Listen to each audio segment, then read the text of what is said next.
corazón mientras alabamos y adoramos al Señor, para que esta no sea una cita más, sino una oportunidad más de poder reconocer a ese Dios grande, maravilloso, a Jesucristo que nos salvó, y que el Señor traiga salvación a este lugar cada día que nos reunimos y siempre. Bien, vamos al libro de Génesis.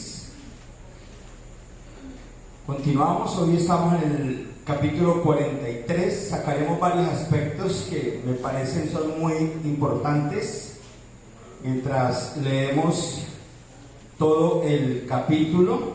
Le damos una lectura generalizada y sacaremos aspectos de esta casi novela, porque definitivamente, bien. Dice capítulo 43 del libro de Génesis: y aconteció que cuando acabaron de comer el trigo que trajeron de Egipto, les dijo su padre: volved y comprad para nosotros un poco de alimento. ¿Sí estamos ahí? Sí. ¿Todos ahí? Sí.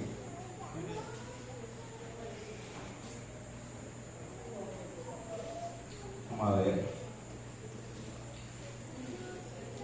Sí, estamos ahí. No, me salté uno, ¿no es cierto? Me salté el más importante de todos. El hambre era grande en la tierra. Sí, ese va a ser clave para nuestro estudio el día de hoy. Respondió Judá diciendo: aquel varón nos protestó con ánimo resuelto, diciendo: no veréis mi rostro si no traéis a vuestro hermano con vosotros, el más pequeño. ¿Cómo se llama? Benjamín. Pero si no le enviares, no descenderemos, porque aquel varón nos dijo: no veréis mi rostro si no traéis a vuestro hermano con vosotros.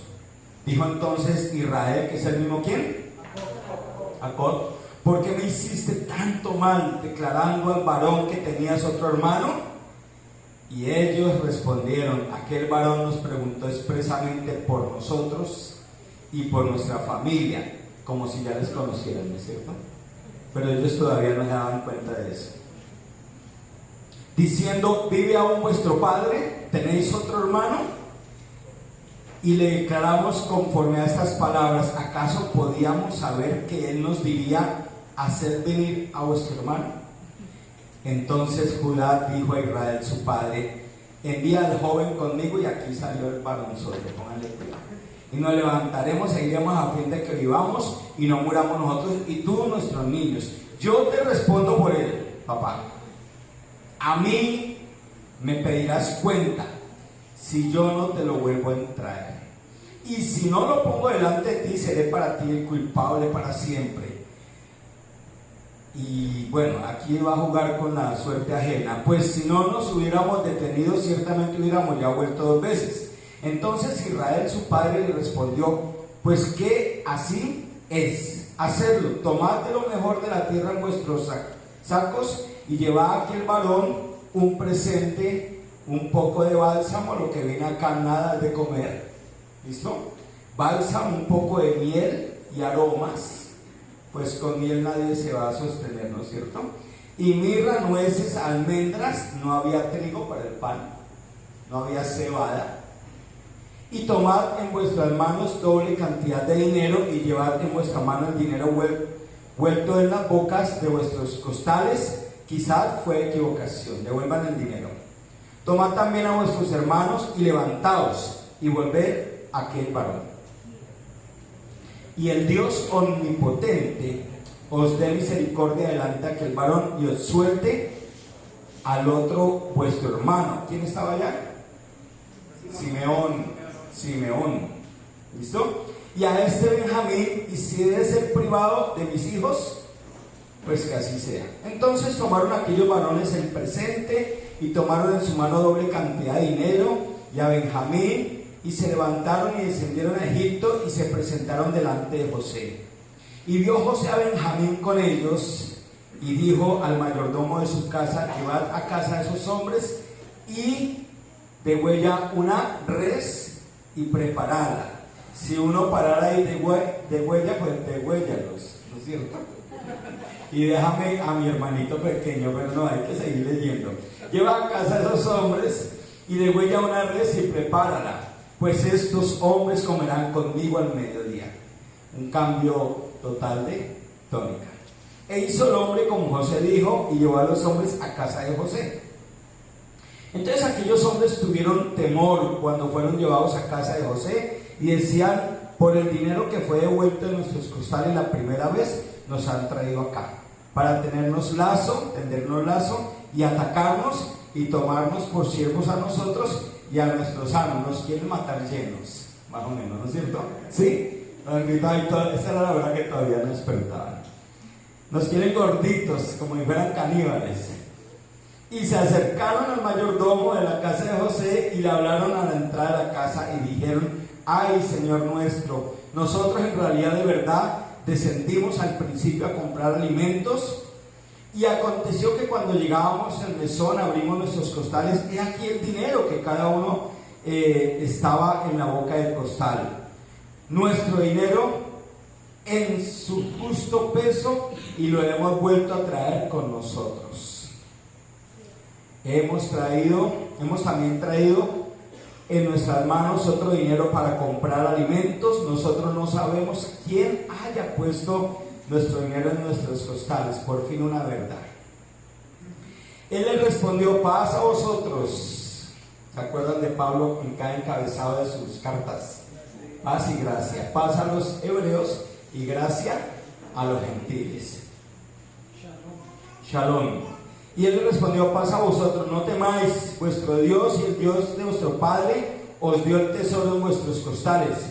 Yo recibí vuestro dinero y sacó a Simeón a ellos.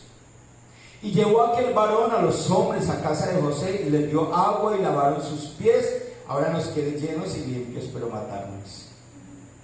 Y dio de comer a sus asnos, y ellos prepararon el presente entre tanto que venía José a mediodía, porque había oído que allí habrían de comer pan que de por sí hace mucho tiempo ellos no comían donde estaban. Y vino José a casa de ellos y le trajeron el presente que tenían en su mano dentro de la casa, y se inclinaron ante él. ¿Hasta qué? Hasta la tierra.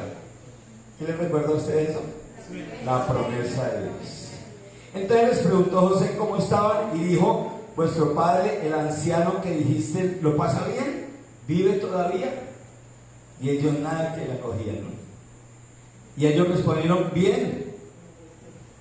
¿Qué saludos? Bien, va a tu siervo nuestro padre, aún vive. Y se inclinaron e hicieron reverencia otra vez.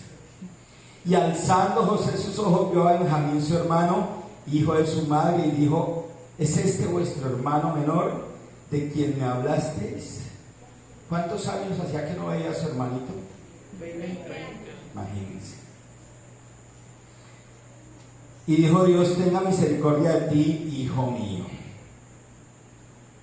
Entonces José se apresuró porque se conmovieron sus entrañas. En la otra versión habla lo profundo de sus emociones, lo profundo de su alma, a causa de su hermano, y buscó donde llorar, y entró en su cámara y lloró allí, y lavó su rostro y salió y se contuvo y dijo: poned pan. Y pusieron para él aparte y separadamente para ellos, y aparte para los egipcios con que comían, porque los egipcios no pueden comer pan con los hebreos, los cuales es abominación a los egipcios, mas no para Dios. Y se sentaron delante de él, el mayor conforme a su primogenitura y el menor conforme a su menor edad, y estaban aquellos hombres atónitos mirándose el uno al otro, y aún así no las cogían. José conocía las edades y ellos nada. Hay bastante que sacarle a esta palabra. Y José tomó viandas de delante de sí para ellos, mas la porción de Benjamín era 5 veces mayor, y nada que la cogiera. Que cualquiera de las de ellos. Y bebieron y se alegraron con él. Que el Señor nos dé palabra y habla en nuestro corazón el día de hoy. Como les decía, hay mucho que sacar y seguramente en esta enseñanza que el Señor nos lleva a ver mucho reflejado en nuestras vidas. En el verso 1, ¿qué dice? ¿Quién lo lee? Bien. Los procesos de Dios terminan. ¿Cuándo? Cuando terminan. Los procesos de Dios terminan cuando terminan y hará lo que sea necesario hasta culminar su plan.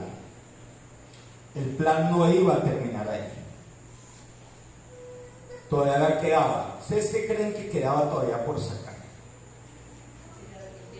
Ellos, exactamente. Eso. Y todavía ellos no daban muestra de tener arrepentimiento. ¿Y qué tal si nos vemos el corazón nosotros? Porque dice hambre, por parte del hambre, por parte de la escasez, es que a veces el Señor empieza a tocar corazones.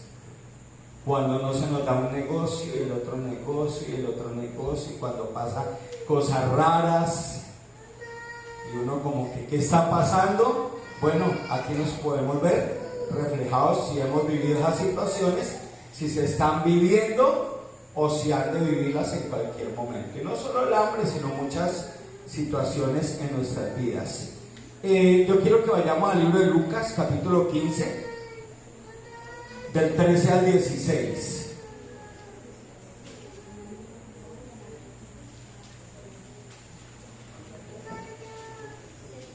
Quiero que alguien lo lea, por favor. Acompañen.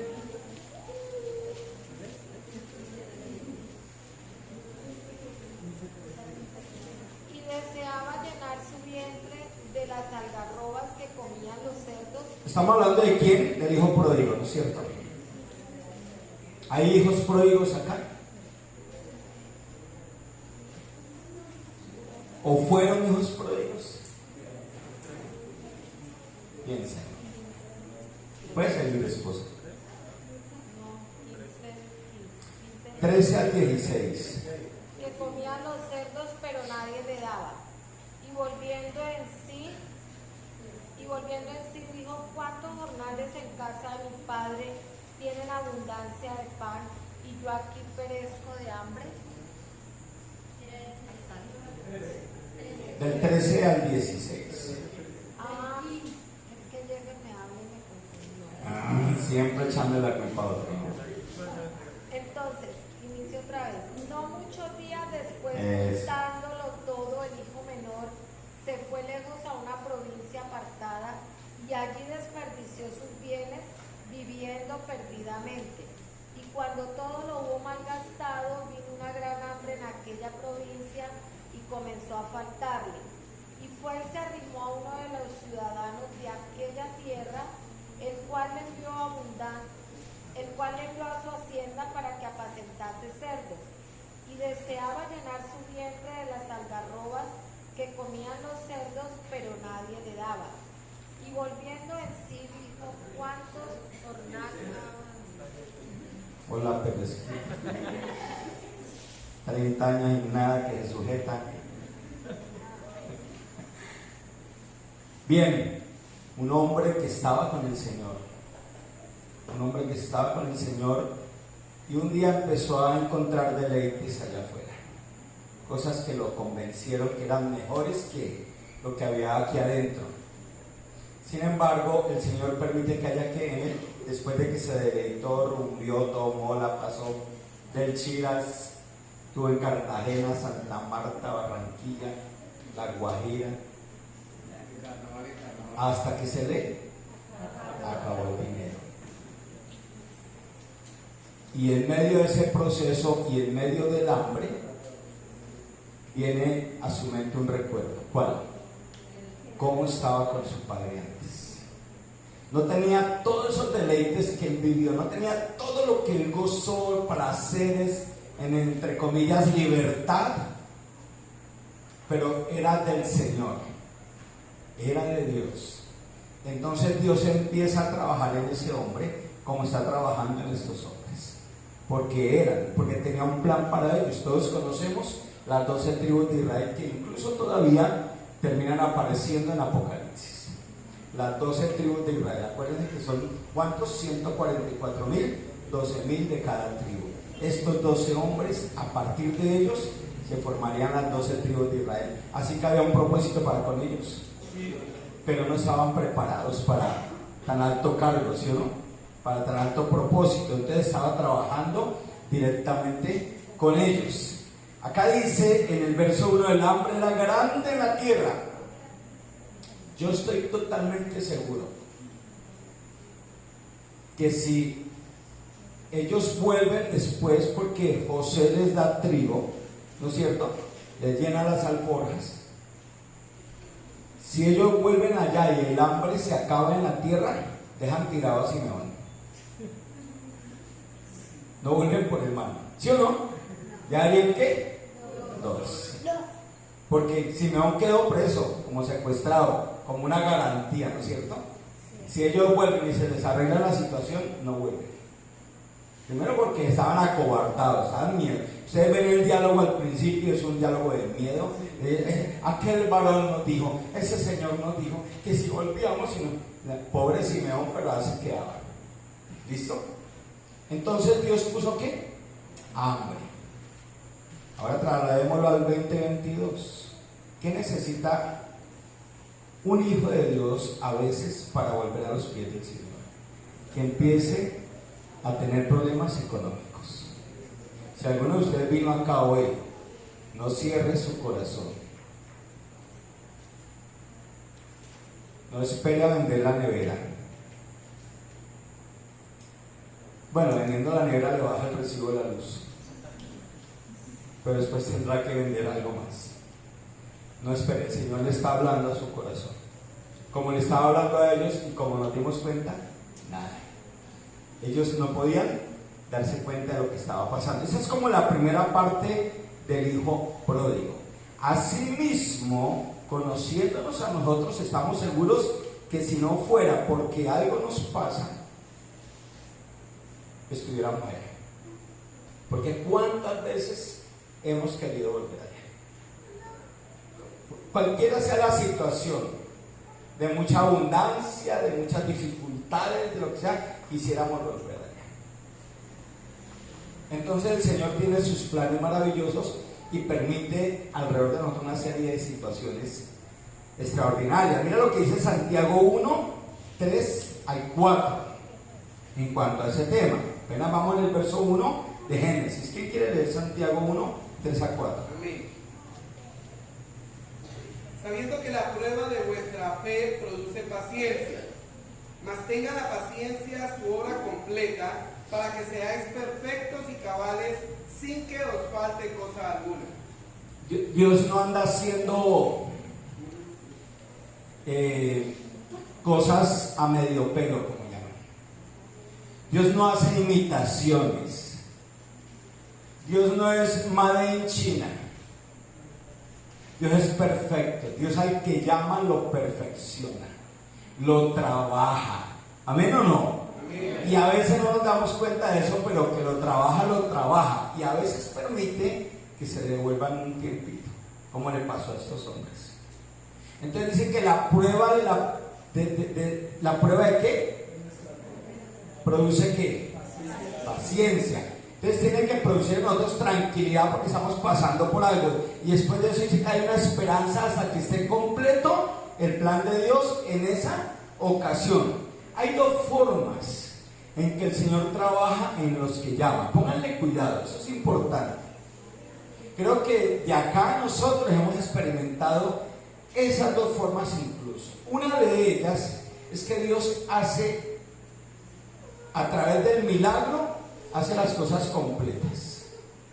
O sea, Dios te llama, si venimos nosotros con vicios, con dependencias, la que sea, porque a veces hasta para los hombres, las mujeres es un vicio, ¿o no?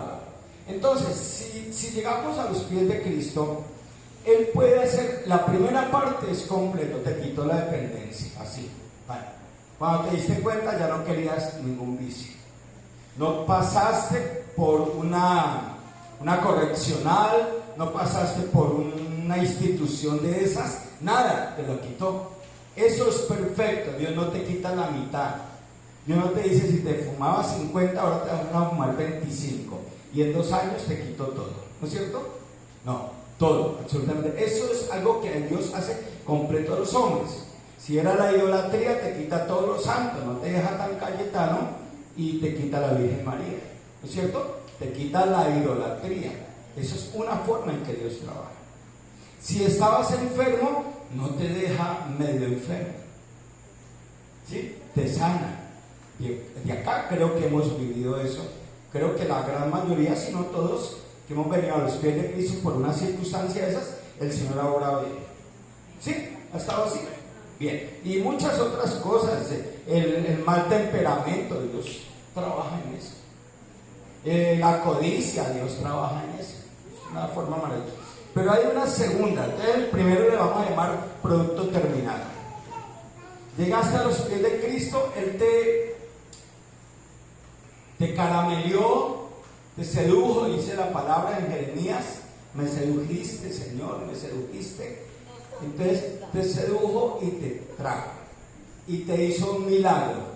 Y tú te enamoras del Señor. Eso es producto ¿qué? Terminado. Pero hay otra forma en que Dios trabaja también. Y le llamamos a esto, no milagros, sí potencial. No milagros, sí potencial. Te trajo acá y Él empieza a trabajar con nosotros y nos da las herramientas. Entonces tú vienes acá. Eso es lo malo de que en las iglesias ofrezcan milagros. Como si eso fuera una tienda y listo, dame 3 de milagros. Dame 8 libras de milagro, dame 1,5 kilos. Uy, me pasé un poquito, no, sáquenle una raya. Están ofreciendo milagros en las iglesias, no. Los que lo hacen son el Señor. Y el Señor, como tiene un plan, dice: a este le voy a hacer el milagro, y por ahí empieza uno y empieza a enamorarse del Señor. Y a otros les da las herramientas. Otros llegan con una enfermedad, con una situación difícil en su familia, y no se han dado cuenta que Dios permite que la situación continúe. ¿Sí se han dado cuenta o no? Sí. Alguien llega con alguna dependencia y Dios permite que la situación continúe. Alguien llega con un temperamento de esos que, mejor dicho, revientan, son kilotones, y Dios permite que eso continúe para que esa persona empiece a utilizar las herramientas que Dios tiene. Son 2. Puede que nosotros pasemos por las 2. La primera te sanó de alguna situación, de una enfermedad o algo, pero tú tienes que trabajar en las otras. Hablaba con una hermanita y le decía ayer que hiciéramos de cuenta que si aquí hay 65 personas, el Señor le decía: trae 65 piedras, pero no piedras de esas redonditas lindas que hay en el río, de esas que utilizan para, no, piedras quebrantosas, que tienen puntas, que rayan, que cortan. ¿Sí saben de cuáles estamos hablando? Hay unas que son todas deformes, que tienen como huecos. Y si pongas 60 piedras acá encima de cada una de esas sillas, y ustedes se salen. Y ustedes representan cada una de esas piedras. Le decía a esta dama: tráeme 2 piedras que sean iguales de esas. ¿Quién lo podría hacer? ¿Sí? ¿Pueden haberla o no? ¿Qué dicen? ¿Lo están pensando algunos? No, no van a poder. No hay 2 piedras iguales. Entonces, ¿a qué me refiero?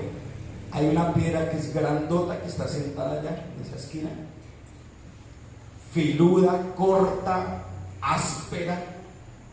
Pero acá hay una piedrita más pequeña, no tiene tantas puntas, pero es áspera y es fea y es alargada.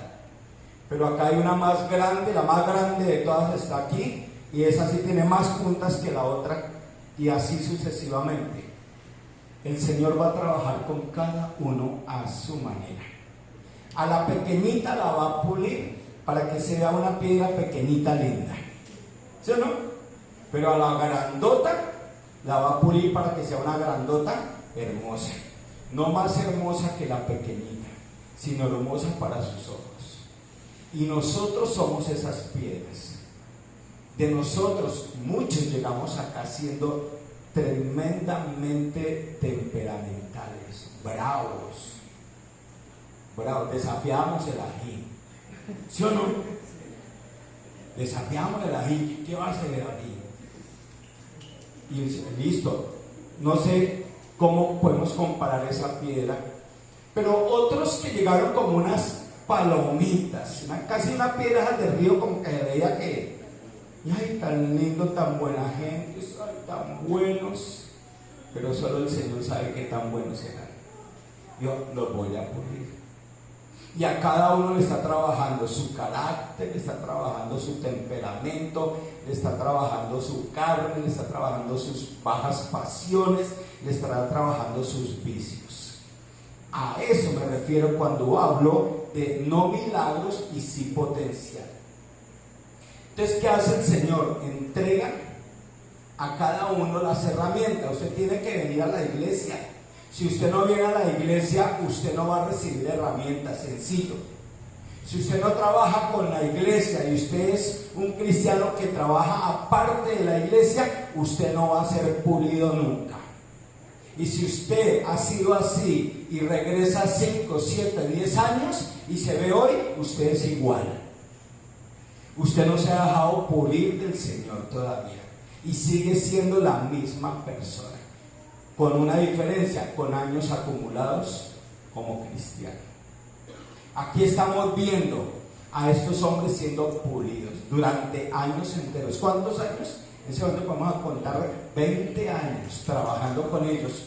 Y ustedes leen el capítulo 43 y pareciera que estos hombres no han aprendido nada, porque ellos trabajaron aparte de Dios. Pero pones a este lado a José, 20 años, una diferencia totalmente, una piedra pulida, bonita, redondita, que a los ojos de los demás es atractiva.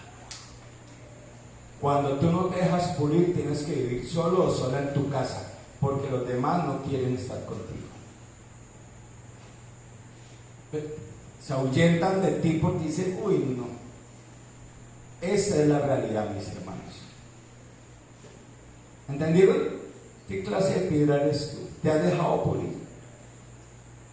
¿Has permitido que Dios trabaje contigo? No importa si hay una dependencia, no importa si hay una ligereza en cuanto a las bajas pasiones, no importa, no interesa, para Dios no hay pecado grande. Así de sencillo, ni que le quede grande tampoco. Va a trabajar con todos nosotros. Y con estos hombres se estaba trabajando, todo dependerá de ti. Por eso dentro de las iglesias siempre todos pueden visualizar una cosa, tal ha cambiado y tal no.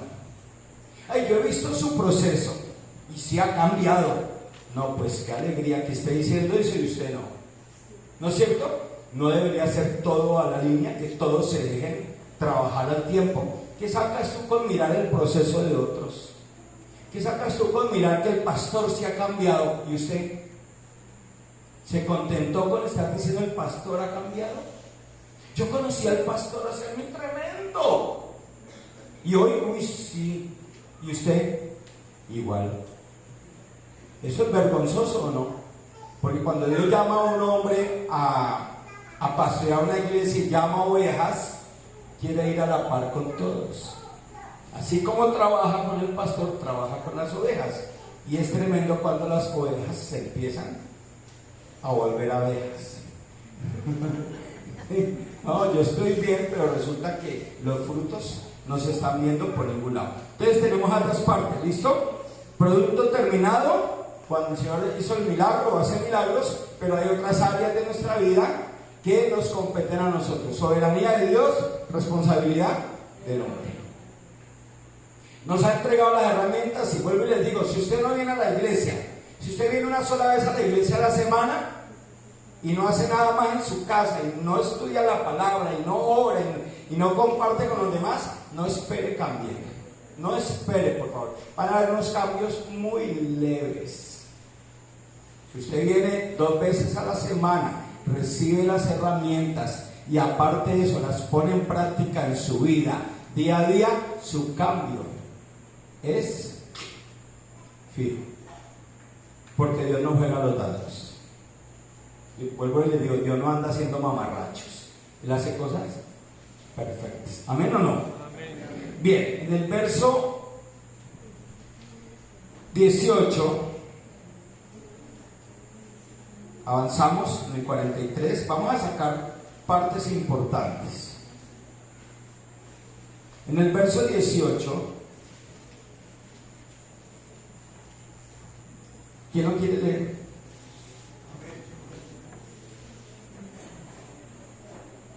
Entonces aquellos hombres tuvieron temor cuando fueron llevados a casa de José y decían: por el dinero que fue devuelto en nuestros costales la primera vez nos han traído aquí para tenernos lazo y atacarnos y tomarnos por siervos a nosotros y a nuestros árboles.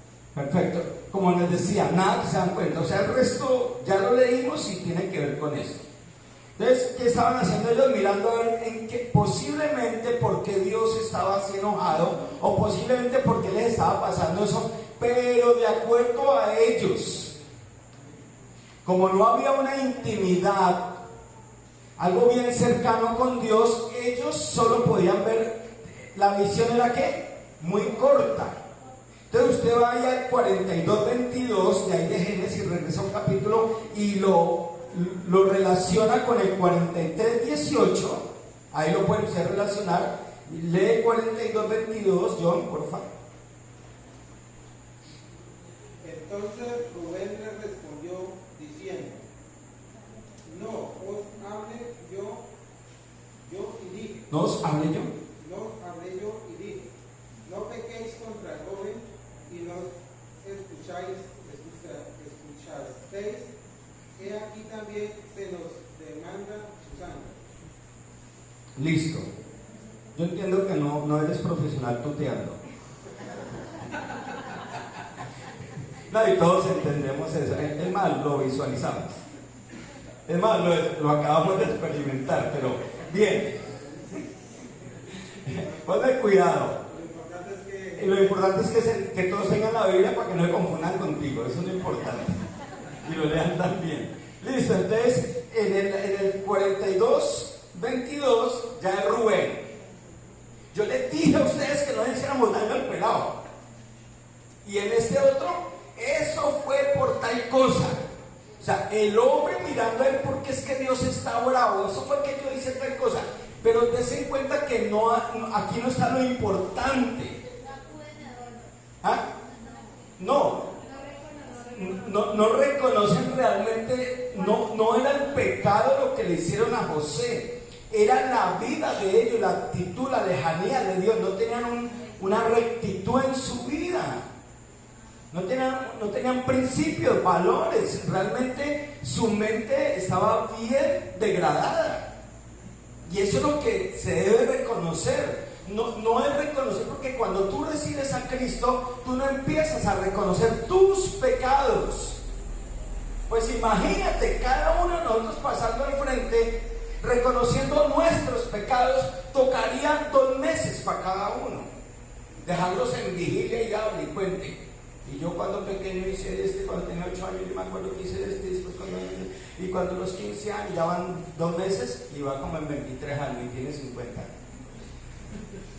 Entonces, que el Señor no nos pone a nosotros a reconocer nuestros pecados, sino el verdadero pecado, el distanciamiento de Dios, el no querer nada de Dios. No es no nombrarlo, porque es que lo nombran los ateos, lo nombran los gnósticos, lo nombran los musulmanes. O sea, ¿quién no nombra a Dios? Los que viven arrodillándose a las imágenes lo nombran. Dios, Dios, Dios, Dios. Y ellos por ahí lo nombraron hace 2 capítulos. Pero acá se muestra que lo nombran, pero no lo viven, no lo conocen. Miren todas las cosas que le pasan a ellos y nada que reconocen, ni siquiera que será José. Ni siquiera. ¿Tú reconocerías después de 30 años a un hermano tuyo que se fue a los 17 años? Pues tendría que hacer una cirugía de todo para no reconocerlo. Se reconoce por ¿Quién dijo que no? Quiere hartar al hermano. Ah, Fabián dijo que no. Yo no. Se reconoce ellos, o sea, había una barrera que no les permitía a ellos. Ahora te preguntan, ¿y su papá cómo? Entero le digo, ¿y su papá Israel cómo anda? Hola, y todavía tienen el perrito ese pequeño que nosotros criamos. Faltó eso y no reconocía.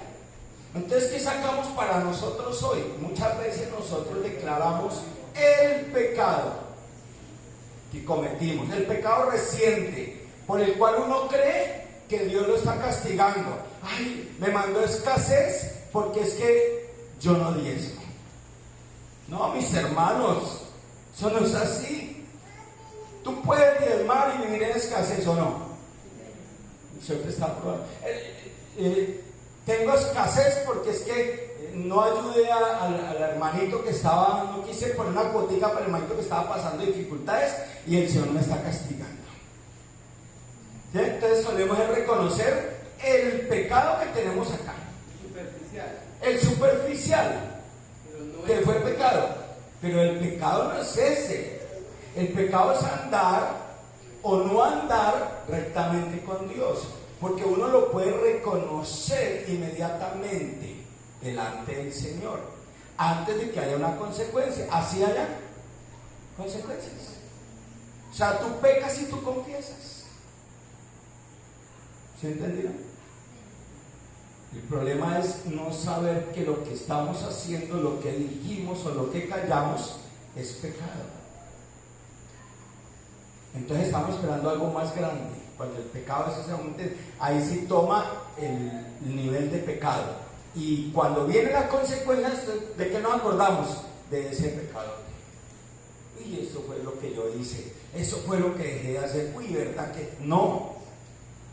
Ese no es. Y esto le estaba pasando a estos hombres. Si ve que ellos, en la situación que le estaba pasando, primero se acordaron de una falta que cometieron con su hermano. Después, siguiente capítulo, ¿qué fue lo que dijeron? ¿En el 18?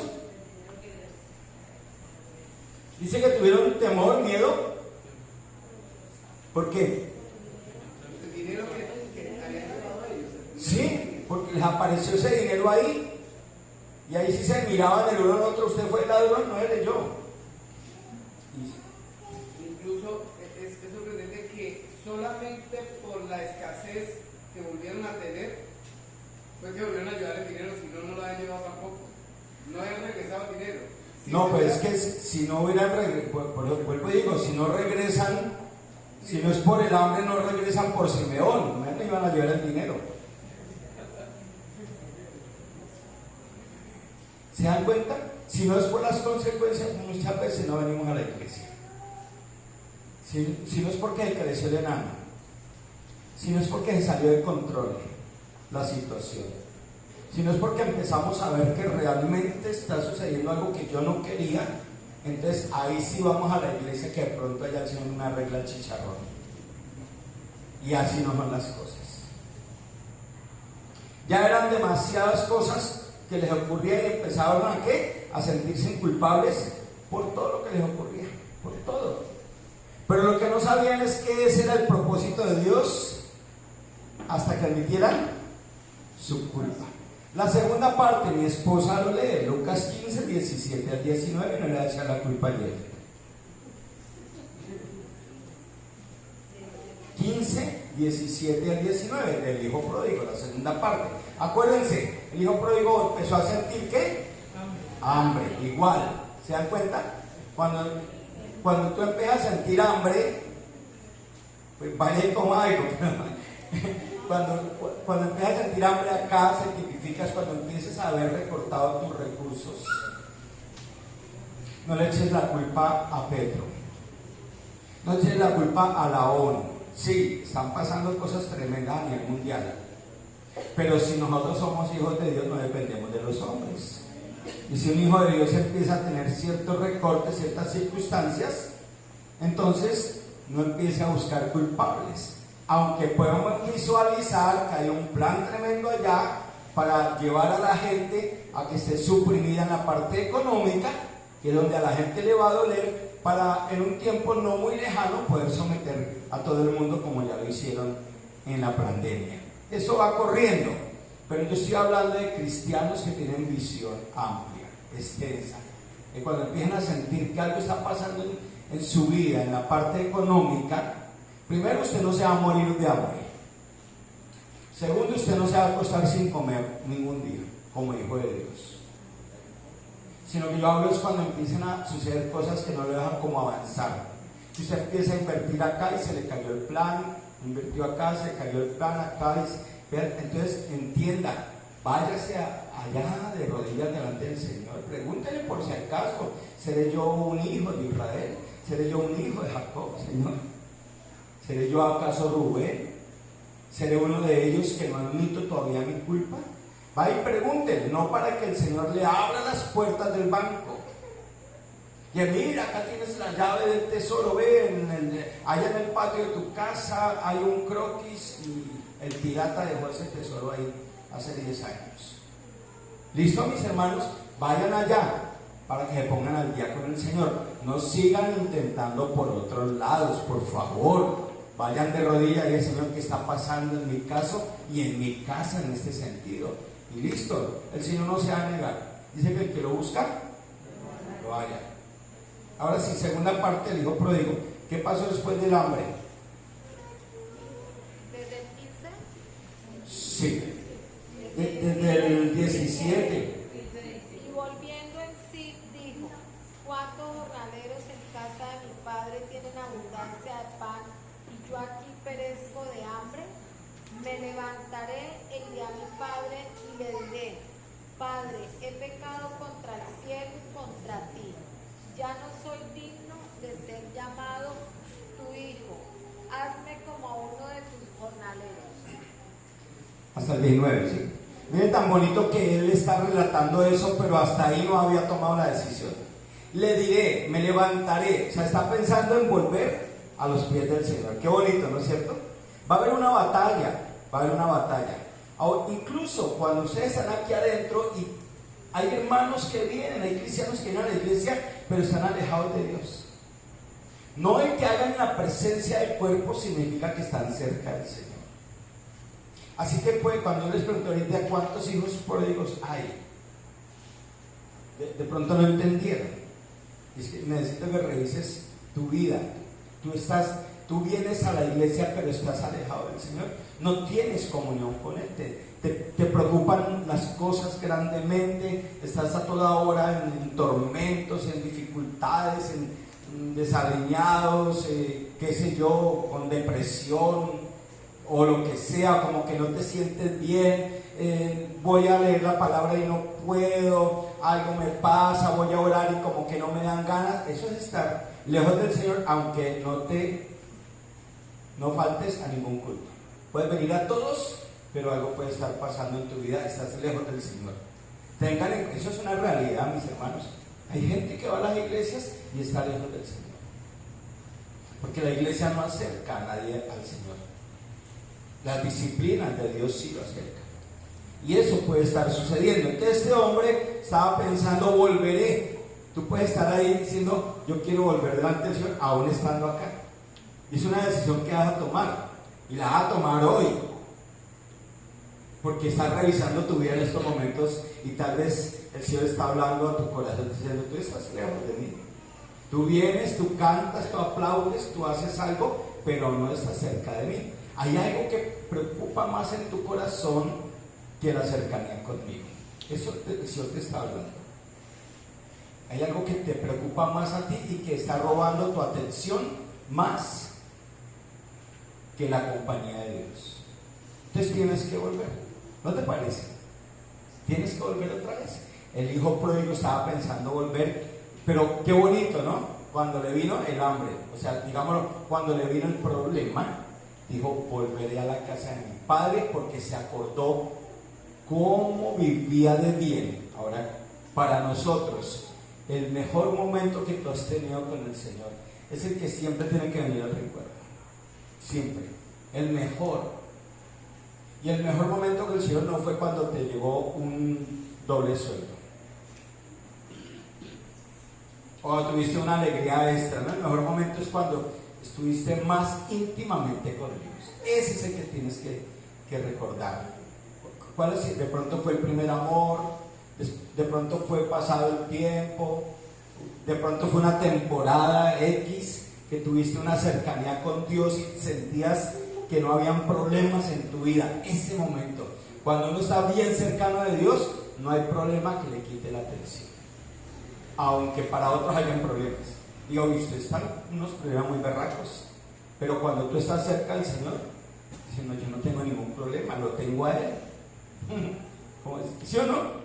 Le dices a Dios, le dices al problema cuál grande es tu Dios, y no a Dios cuál grande es tu problema. Ese es un momento.